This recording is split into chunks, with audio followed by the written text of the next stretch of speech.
بسم اللہ الرحمن الرحیم۔ السلام علیکم۔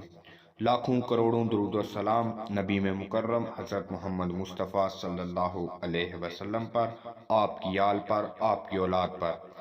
دوستو، حضرت حلیمہ رضی اللہ تعالی عنہما قبیلہ بنو سعد بن بکر سے نکل کر مکہ مکرمہ میں کیوں داخل ہوئے؟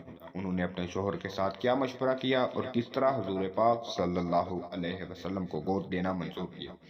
یہ تمام تفصیلات آپ کو اس ویڈیو میں بتائیں گے، لیکن اس سے پہلے گزارش ہے کہ آپ نے ویڈیو کو بالکل بھی سکپ نہیں کرنا اور پوری ویڈیو واچ کرنی ہے۔ تو چلیں ویڈیو کا آغاز کرتے ہیں۔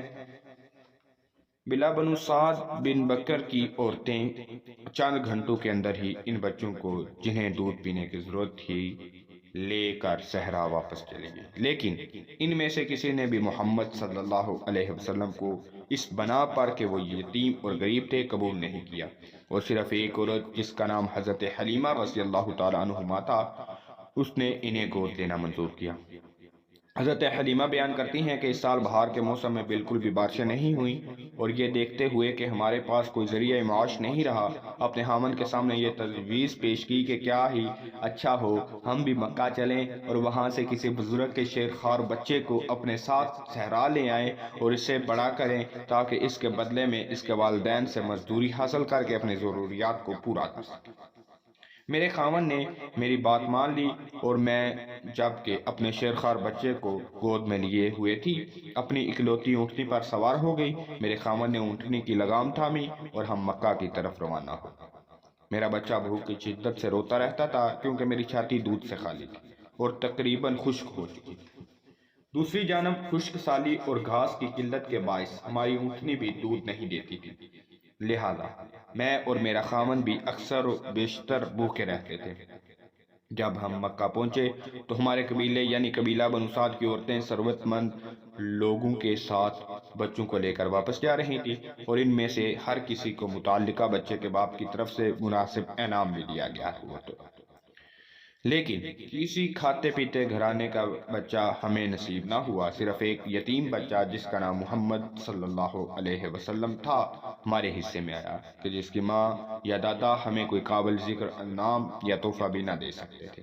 میں نے اپنے خاوند سے کہا کہ خالی ہاتھ لوٹنے سے اچھا تو یہی ہے کہ ہم اس بچے کو گود لے لیں، کیونکہ جیسا بھی ہو اس کا تعلق قریش سے ہے، اور جب یہ بڑا ہوگا تو اس کا شمار قریش کے بزرگوں میں ہوگا، اور یوں ہم گزشتہ تعلقات کی بنا پر مستقبل میں کوئی استفادہ حاصل کر سکیں گے۔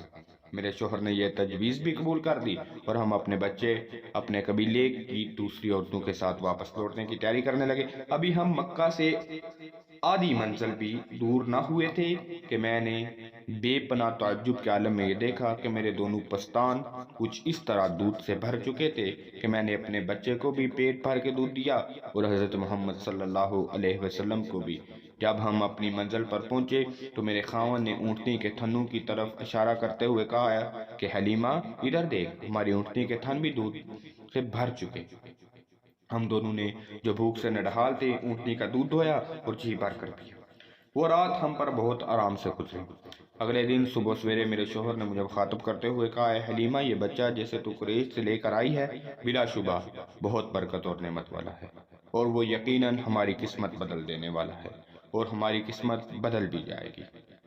تو یہ تھی آج کی ویڈیو، جس میں حضور پاک صلی اللہ علیہ وسلم کا ایک زندہ معجزہ دیکھنے کو ملا۔ امید کرتا ہوں کہ آپ کو یہ ویڈیو بہت پسند آئی ہوگی۔ پسند آنے کی صورت میں اپنے دوست احباب دیگر رشتہ داروں کے ساتھ بھی اسے شیئر کیجیے گا، اور اس ویڈیو کے متعلق اپنی رائے کا اظہار کمنٹ سیکشن میں ضرور کیجیے گا۔ اگر آپ ہمارے چینل پر نئے ہیں تو ہمارے چینل ادری سٹوریز کو سبسکرائب کر لیں، لائک کر لیں، اور بیل آئیکن کا بٹن لازمی پریس کر دیجیے گا، تاکہ ہر نئی آنے والی ویڈیو کا نوٹیفیکیشن آپ کو بآسانی ملتا رہے۔